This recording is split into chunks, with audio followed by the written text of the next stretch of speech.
Dear students, तो आज हम देखेंगे class 10 maths chapter triangle. Students, सबसे पहले आपने इसके पहले वाले क्लासेस में मतलब क्लास 9 में आपने पढ़ा होगा कॉन्ग्रुएंट ट्रायंगल, ठीक है स्टूडेंट्स, एंड सिमिलर ट्रायंगल्स। तो स्टूडेंट्स, सबसे पहले देख लेते हैं congruent triangle and similar triangle किसे हम लोग बोलते हैं। सिमिलर ट्रायंगल,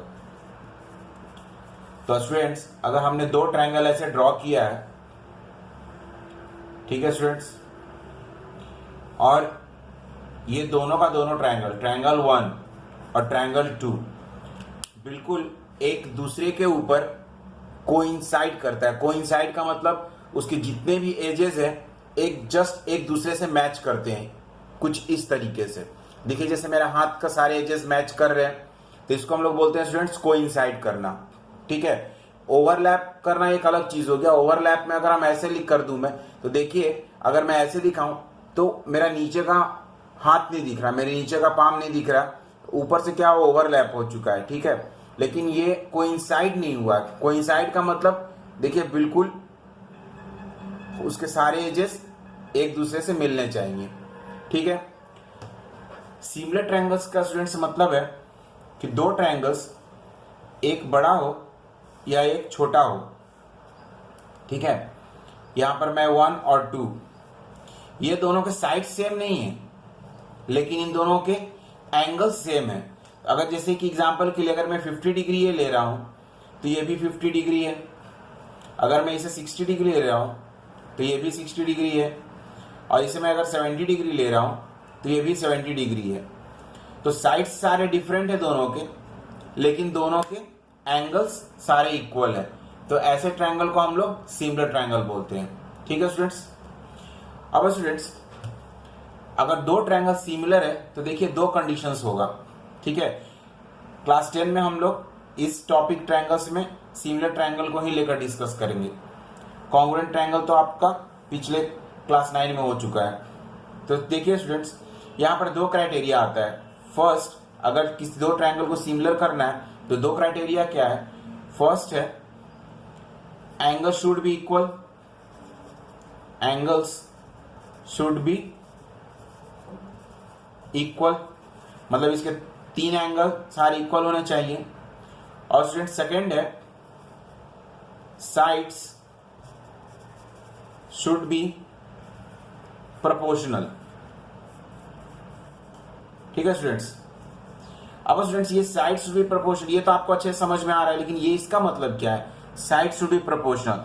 तो प्रोपोर्शनल का मतलब स्टूडेंट्स ये है कि जैसे कि मान लीजिए मैंने दो साइड्स लिए, मतलब इस ट्रायंगल, ये दो ट्रायंगल है, इस ट्रायंगल को ए बी सी कर लीजिए, ए बी सी, और इसको कर लीजिए डी ई एफ, ठीक है स्टूडेंट्स। तो अगर ए बी बाई डी लूँ मैं, या फिर डी बाई ए बी लूँ, ठीक है, कोई बात नहीं, ए बी बाई डी लेता हूं।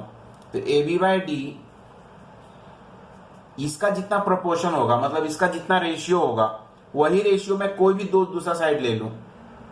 B C by E F is equal to A C by D F, ठीक है स्टूडेंट्स। हाँ, लेकिन कंडीशन क्या है कि स्टूडेंट्स अगर मैं इसको 50 डिग्री ले रहा हूं और ये भी 50 डिग्री है, ये 60 डिग्री है, ये 60 डिग्री है, और ये 70 डिग्री है, ये भी 70 डिग्री है।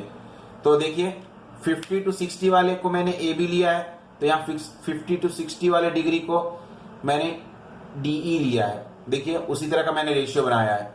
60 to 70 को मैंने बी सी लिया है यहाँ पर, तो 60 70 को मैंने ई एफ लिया है। तो देखिए B C upon E F, ऐसा नहीं है कि किसी को किसी भी साइड के साथ करस्पॉन्ड कर देंगे, ऐसा नहीं। हमें देखना पड़ेगा कि जो सेम एंगल जहां पर है, जैसे 50 और 70 के बीच में क्या है, देखिए डी एफ है, यहाँ 50 और 70 के बीच में क्या है, ए सी है। तो ए सी और डी एफ का ही हमने रेशियो निकाला है, ठीक है स्टूडेंट्स। तो ये आपको ध्यान रखना पड़ेगा। तो स्टूडेंट्स इसको बोलते हैं प्रोपोर्शनल, ठीक है। तो सेकेंड वाले स्टेटमेंट का मतलब ये है। अब हम लोग इसका प्रूफ्स देखेंगे। तो स्टूडेंट्स यहां पर हम लोग देखते हैं एक theorem, if a line drawn parallel to one side of a triangle intersecting the other two sides then it divides the two side in the same ratio. और इसी को स्टूडेंट्स हम लोग बोलते हैं थेल्स थ्योरम, थेल्स थ्योरम या फिर basic proportionality theorem, basic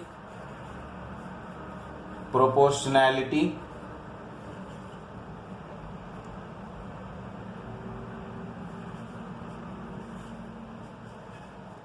theorem, और इसको शॉर्ट फॉर्म में हम लोग बोलेंगे बीपीटी, बेसिक प्रोपोर्शनैलिटी थ्योरम। ठीक है स्टूडेंट्स। स्टूडेंट्स देखिए इस थ्योरम के अकॉर्डिंग क्या है, पहले इसका आप मतलब समझ लीजिए। थ्योरम का बिना मतलब समझे हुए थ्योरम को प्रूव करना वो बेवकूफी और कुछ नहीं है। स्टूडेंट्स देखिए इसका मतलब क्या है, ये बोल रहा है कि हमारे पास एक ट्रायंगल है, ठीक है स्टूडेंट्स। तो इस ट्रायंगल्स को if a line is drawn parallel to one side of the triangle, तो चलिए ये ए बी सी ट्रायंगल है, तो इससे मैंने इस BC से मैंने एक लाइन पैरेलल ड्रॉ कर लिया यहां पर, ठीक है स्टूडेंट्स। तो लाइन ड्रॉ पैरेलल कर लिया तो ये क्या हो गया, इसको नाम हमने दे दिया DE। Intersecting the other two sides, तो देखिए जो DE है ये अदर टू साइड्स मतलब कि दोनों BC को छोड़कर और दो साइड कौन कौन सा है, AB और AC, ठीक है स्टूडेंट्स। तो इस AB और AC को वो क्या कर रहा है, टू साइड्स में डिवाइड कर रहा है, ठीक है ना, दो पार्ट्स में डिवाइड कर रहा है। तो इसके देखिए AB के दो पार्ट्स हो गए AD और DB, AC के दो पार्ट हो गए AE और EC, ठीक है स्टूडेंट्स। तो हमें यहां पर प्रूफ क्या करना है, तो देखिए क्या लिखा है, then it divides the two sides in the same ratio. मतलब कि अगर मैं ऐसे लिखूं, सेम रेशियो का मतलब AD बाई DB लिखूं तो equal to AE by EC, ठीक है स्टूडेंट्स। तो स्टूडेंट्स इसी चीज को हम लोग बेसिक प्रोपोर्शनैलिटी थ्योरम बोलते हैं या फिर थेल्स थ्योरम बोलते हैं। तो ये आपका थेल्स थ्योरम हो गया, या फिर इसी को आप BPT भी बोल सकते हैं, बेसिक प्रोपोर्शनैलिटी थ्योरम। तो स्टूडेंट्स हमें ये चीज प्रूफ करना है, तो अभी हम उसको प्रूफ करते हैं। पहले आप इतना कॉपी कर लीजिए, ये आपका कॉन्सेप्ट है, और अब प्रूफ देखते हैं। तो स्टूडेंट्स हमें ये दिया हुआ है, गिवन क्या है, DE is parallel to BC, ठीक है, DE is parallel to BC, और हमें ये प्रूफ करना है कि AD by DB that is AD by DB is equal to AE by EC is equal to AE by EC, ठीक है स्टूडेंट्स। तो देखिए हम इसको कैसे प्रूफ करेंगे।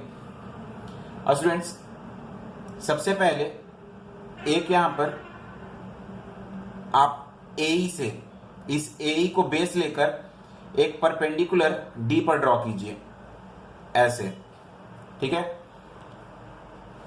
तो स्टूडेंट्स देखिए ये परपेंडिकुलर सिर्फ इसी ट्रायंगल का नहीं है स्टूडेंट्स, एक और ट्रायंगल का परपेंडिकुलर ये हो जाएगा, और वो देखिए इस ट्रायंगल का परपेंडिकुलर होगा,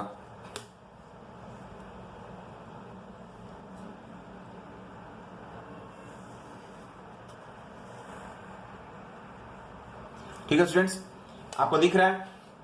तो ये जो D, इसको F ले लेते हैं, ये जो DF है students, it is perpendicular to two triangles, ठीक है। कौन कौन सा, तो अब हम लोग प्रूफ कर रहे हैं, तो proof DF is perpendicular to AE and यहां पर मैं लिख रहा हूं AC।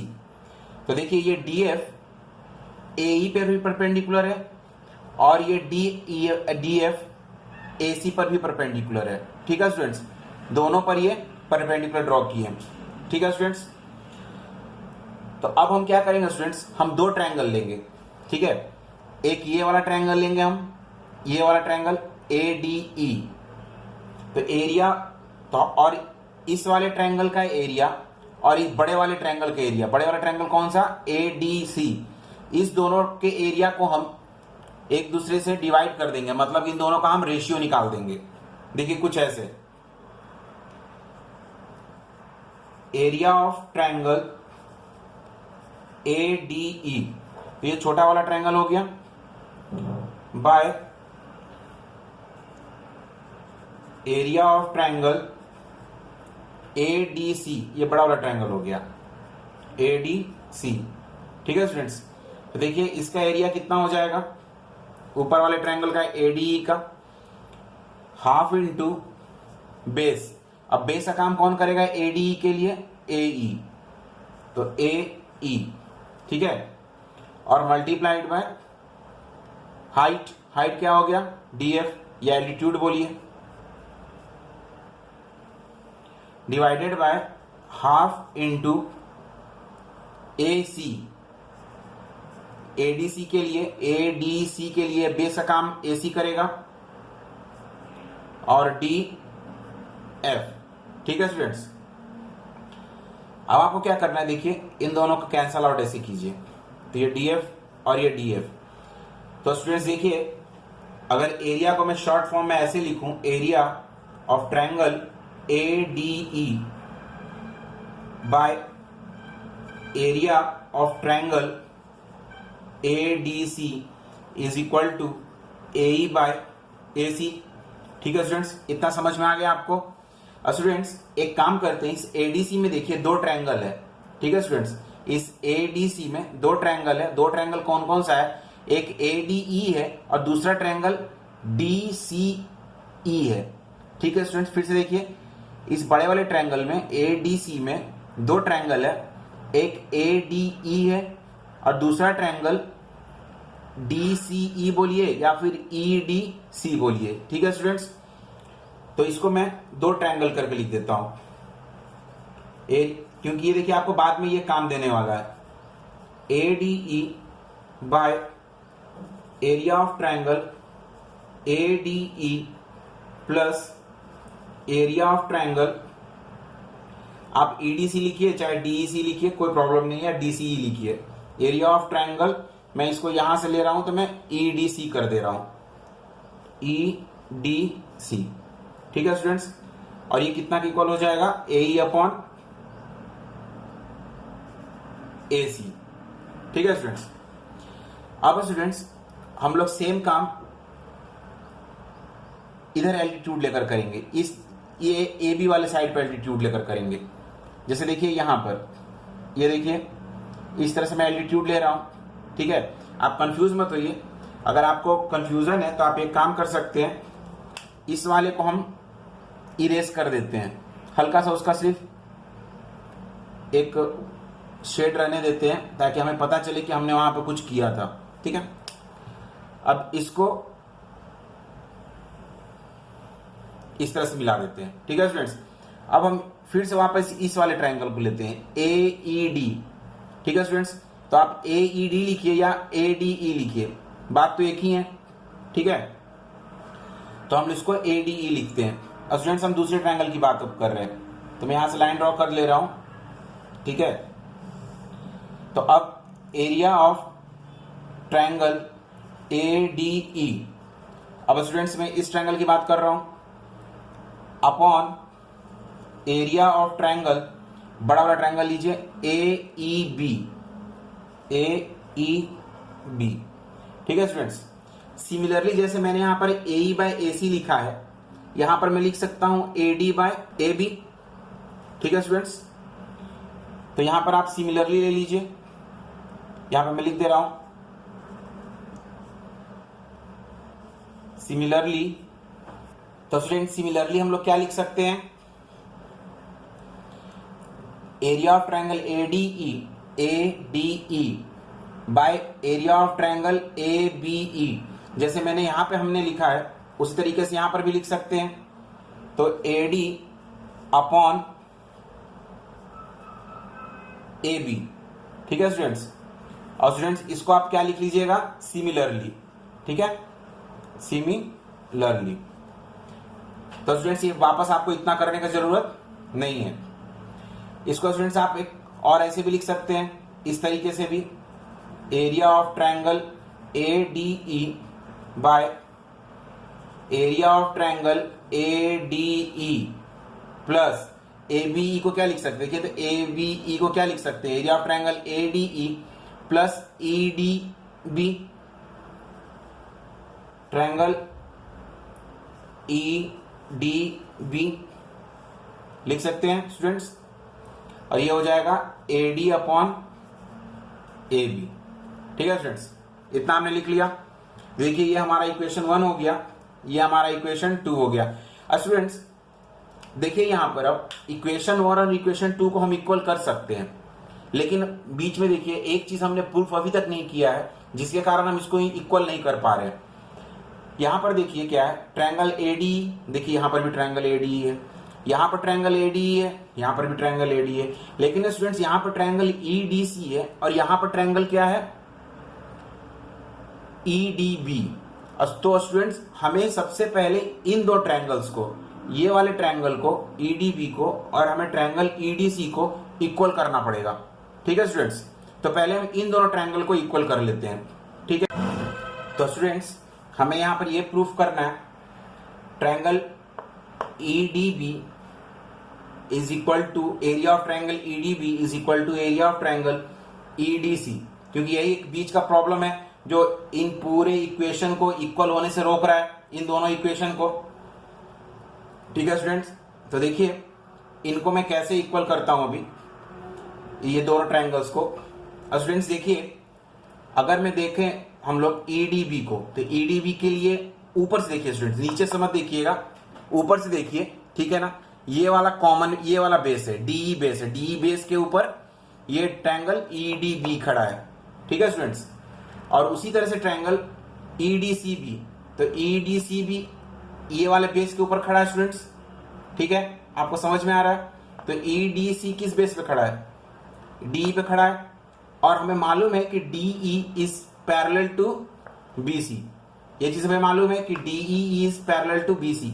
तो स्टूडेंट्स देखिए ये वाला triangle EDB and triangle DEC, ये दोनों कॉमन बेस, दोनों के लिए वाला कॉमन बेस हो गया। ठीक है, और ये बिटवीन सेम पैरेलल्स, तो ये डीसी डीई और ये बीसी दोनों एक दूसरे से क्या है, पैरेलल है, तो बिटवीन सेम पैरेलल्स है कि नहीं ये दोनों ट्रायंगल। तो स्टूडेंट्स जब ये थ्योरम हमारे क्लास 9 में आपने पढ़ा था कि when two triangles are on the same base and between the same parallels then the area of both the triangles are equal. ठीक है स्टूडेंट्स, तो उसी थ्योरम को लेकर हमने क्या किया, area of triangle EDC is equal to area of triangle EDB कर दिया। ठीक है स्टूडेंट्स, तो अब जो बीच का एक प्रॉब्लम आ रहा था, एक कांटा जो आ रहा था, उसको हमने निकाल दिया ये दोनों को इक्वल करने का। अब क्या है, अब ये पूरा इक्वेशन 1 और ये पूरा इक्वेशन 2 क्या हो गया स्टूडेंट्स, इक्वल हो गया। तो हम लिख सकते हैं AE by AC is equal to AD by AB, तो AE by AC is equal to AD by AB हमने लिख दिया स्टूडेंट्स। ठीक है, अब आप इतना कॉपी कीजिए, ठीक है, क्योंकि मैं अभी इसको रब करूंगा। देखिए यहां पर हमें क्या मिल गया था, AD by AB is equal to AE by AC मिल गया था, लेकिन स्टूडेंट्स हमें DB चाहिए, है ना, हमें क्या चाहिए, DB चाहिए। तो स्टूडेंट्स हम क्या करेंगे, एक में अब आप यहां पर हमें कोई भी ट्रायंगल का लॉजिक नहीं लगाना है, यहां पर हमें सिंपल मैथमेटिक्स लगाना है और थोड़ा सा ट्रिक। तो ट्रिक क्या लगाना है हमें, इनका हम रेसिप्रोकल कर देते हैं। ठीक है ना, रेसिप्रोकल का मतलब AB ऊपर चला जाएगा और AD नीचे आ जाएगा, AC ऊपर चला जाएगा और AE नीचे आ जाएगा डिनोमिनेटर में। ठीक है स्टूडेंट्स, तो वही करते हैं, तो रेसिप्रोकल करेंगे तो क्या हो जाएगा, AB by AD is equal to, थोड़ा दूर में मैं इक्वल टू लिख रहा हूं, आपको समझ में आ जाएगा मैंने क्यों दूर में लिखा, AC बाय AE। ठीक है स्टूडेंट्स, अब दोनों साइड से क्या कीजिए, -1 कर दीजिए। ठीक है स्टूडेंट्स, यही ट्रिक है। तो ये क्या हो जाएगा, AB माइनस AD, ठीक, ये देखिए AD है ये, अपॉन AD। ठीक है स्टूडेंट्स, और यहां पर हो जाएगा AC minus AE upon AE। ठीक है स्टूडेंट्स, अब देखिए AB माइनस अगर मैं AD लिखूं तो ये इस बड़े में से AB में से अगर मैं AD को माइनस कर दूं तो मेरे पास क्या बचेगा, DB बचेगा। तो मैं क्या लिख दूंगा यहां पर, D B upon A D. और यहां पर इस ए सी में से अगर मैं ए ई को निकाल दूं तो मेरे पास क्या बचेगा, ई सी। तो ई सी अपॉन ए सी, सॉरी ए ई। ठीक है स्टूडेंट्स, अब देखिए, अब आप इसको वापस रेसिप्रोकल कर दीजिए। ठीक है, तो वापस रेसिप्रोकल करेंगे तो क्या हो जाएगा, A D upon D B is equal to A E upon E C. यही तो आपको प्रूफ करना था।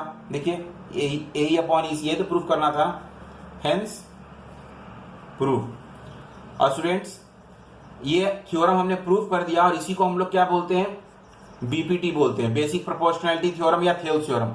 तो कहीं पर भी अब आपको जब इस तरह का आपको लिखना रहेगा तो आपको इतना प्रूफ करके दिखाने का जरूरत नहीं है, आप डायरेक्ट इसको लिख सकते हैं। अगर आपको कहीं से ट्रायंगल मिल गया जहां पर कि ये line third side of a triangle is parallel to the another side of the triangle. ठीक है स्टूडेंट, जैसे कि एडीई का ये थर्ड साइड है और ये थर्ड साइड इस बड़े वाले ट्रायंगल एबीसी के थर्ड साइड से क्या है, पैरेलल है।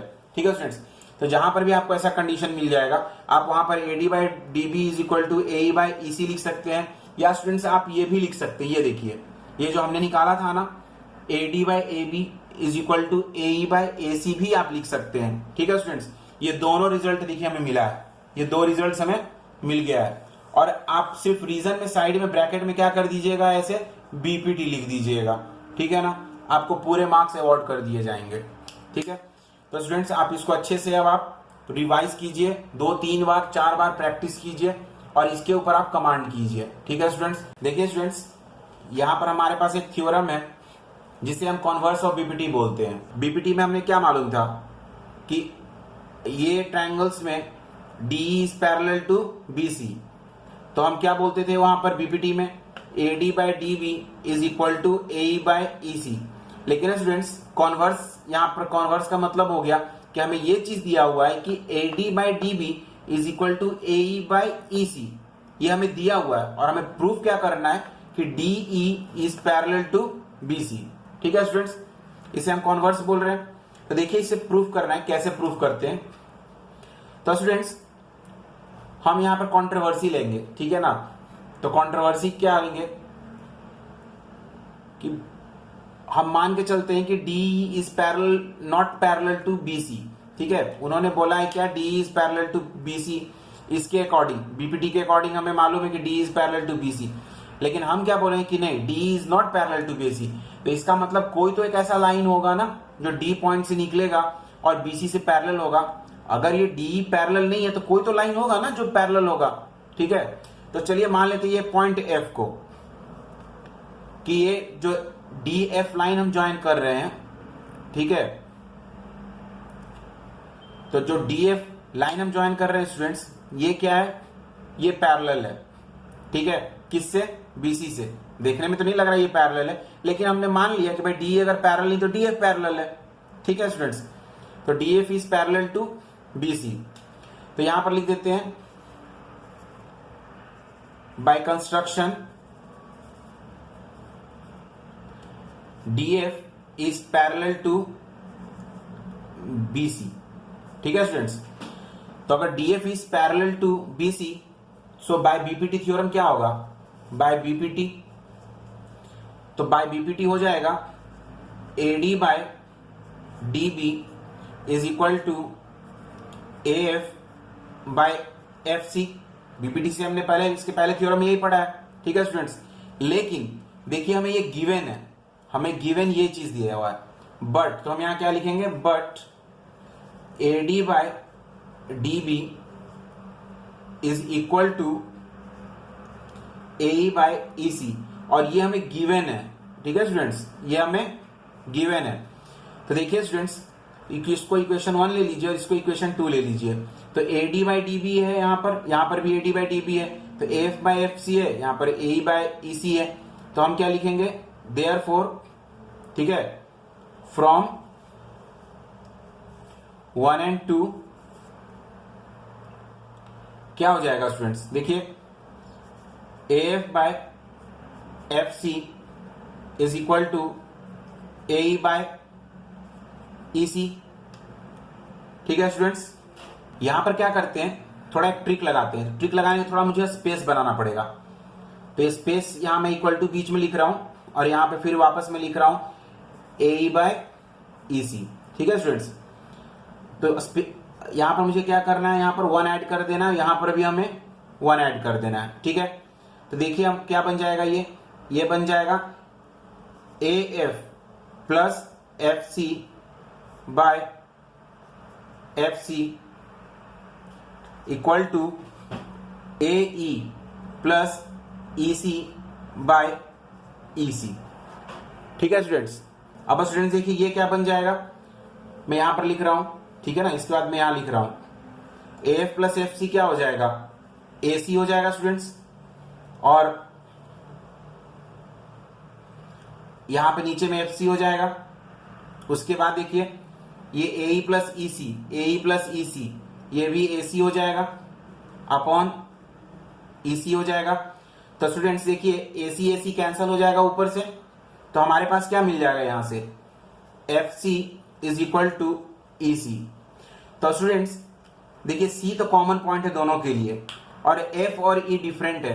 तो स्टूडेंट्स दो लाइन अगर इक्वल है, मान लीजिए ये 2 लाइन्स है E और C, और एक मैंने अलग से लाइन बना दिया F और इसे भी मैंने कर दिया C। तो स्टूडेंट्स इसका मतलब ये चीज है, अगर ये दोनों लाइन सेम है तो E और F, अगर मैंने दोनों का पोजीशन मैंने यहां पर रखा है, इस रेफरेंस पॉइंट पे मैंने C का पोजीशन रखा है, तो इसका मतलब क्या है कि E और F इन दोनों को कोइंसाइड होना पड़ेगा। ठीक है स्टूडेंट्स, नहीं तो ये दोनों इक्वल नहीं हो सकते हैं। और ये देखिए ये E और F दोनों एक ही लाइन पर है ना AC के ऊपर, तो इसका मतलब दो लाइन तो ऐसा हो नहीं सकता है ना कि ये FC और ये EC दोनों इक्वल हो।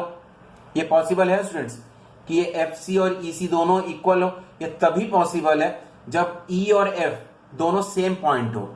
ठीक है ना, so it is only possible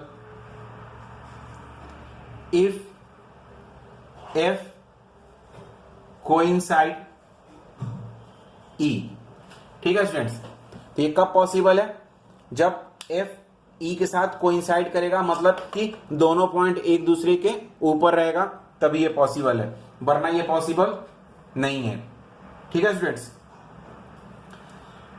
तो इस तरीके से हमने क्या प्रूफ कर दिया, तो इसका मतलब कि F और E कोई दूसरा पॉइंट नहीं है, दोनों सेम पॉइंट है।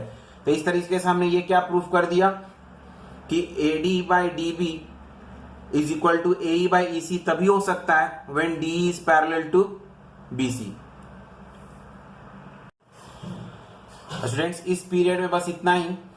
इसके बाद वाले पीरियड में स्टूडेंट्स हम लोग कुछ क्वेश्चन सॉल्व करेंगे इसके ऊपर, और तब फिर हम दूसरा थ्योरम देखेंगे। ठीक है स्टूडेंट्स, तब तक आप इस दो थ्योरम को अच्छे से प्रैक्टिस कीजिए स्टूडेंट्स, क्योंकि ये दोनों थ्योरम बहुत इंपॉर्टेंट है और CBSE में मैक्सिमम टाइम पूछा जाता है। और स्टूडेंट्स ये जो थ्योरम है आपको मैं बता दूं तो आपको थोड़ा लगेगा ऑड टाइप का। ठीक है स्टूडेंट्स, क्योंकि यहाँ पर हम लोग इसको एक अलग मेथड है, ये कंट्रोवर्सी वाला मेथड है जहां से हम इसको प्रूफ कर रहे हैं।